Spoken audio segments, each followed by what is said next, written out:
Back. પોરબંદરમાં કોતિયાણા નગરપાલિકાની ચૂંટણી ખૂબ જ મહત્વપૂર્ણ ચૂંટણી બની રહેશે, કારણ કે ધારાસભ્ય કાંધલ જાડેજા અને પાલિકાના પ્રમુખ ઢેલીબેન ઓડેદરા વચ્ચે સીધો જંગ છે. ભાજપમાંથી ઢેલીબેનની પેનલ અને સામા પક્ષે કાંધલ જાડેજાની પેનલ છે. તો કોતિયાણા પાલિકામાં છેલ્લા 20 વર્ષથી ઢેલીબેન ઓડેદરાનું શાસન છે. ધારાસભ્ય કાંધલ જાડેજાએ નાના ભાઈ કાના જાડેજાને પણ મેદાનમાં ઉતાર્યા છે. ધારાસભ્ય કાંધલ જાડેજાના નાના ભાઈ કાના જાડેજાનો રાજકારણમાં પ્રવેશ છે.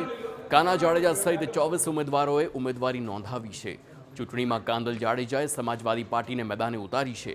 કુલ 6 વોર્ડમાં 12 મહિલા અને 12 પુરુષોએ ઉમેદવારી નોંધાવી છે. કુતિયાણાનો વિકાસ કરવાની નેમ સાથે રાજકારણમાં પ્રવેશ, તેમ કાના જાડેજાનું નિવેદન. સરકાર સામે કોઈ વાંધો નથી, માત્ર વિકાસ માટે ચૂંટણી મેદાનમાં છીએ.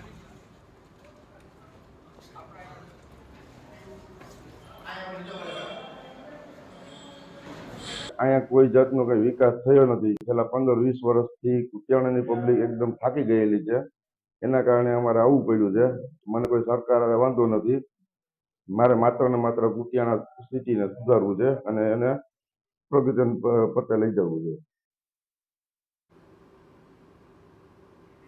કાંધલ જાડેજા કુતિયાણાના ધારાસભ્ય છે. તેમના મતે કુતિયાણાનો વિકાસ બાકી છે અને તેમના ભાઈ અને તેઓ આ ચૂંટણી જીતીને વિકાસને આગળ વધારશે. એક ચક્રી શાસન ચાલી રહ્યું છે અને ગામનો કોઈ જાતનો વિકાસ થયો નથી.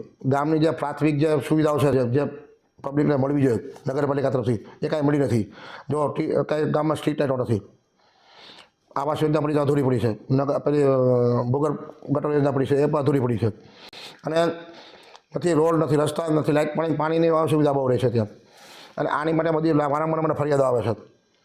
અને આ વખતે બધી ફરિયાદોને બધું લોકોની માંગણીને ધ્યાનમાં રાખી અને અમે નગરપાલિકા લડી રહ્યા છે.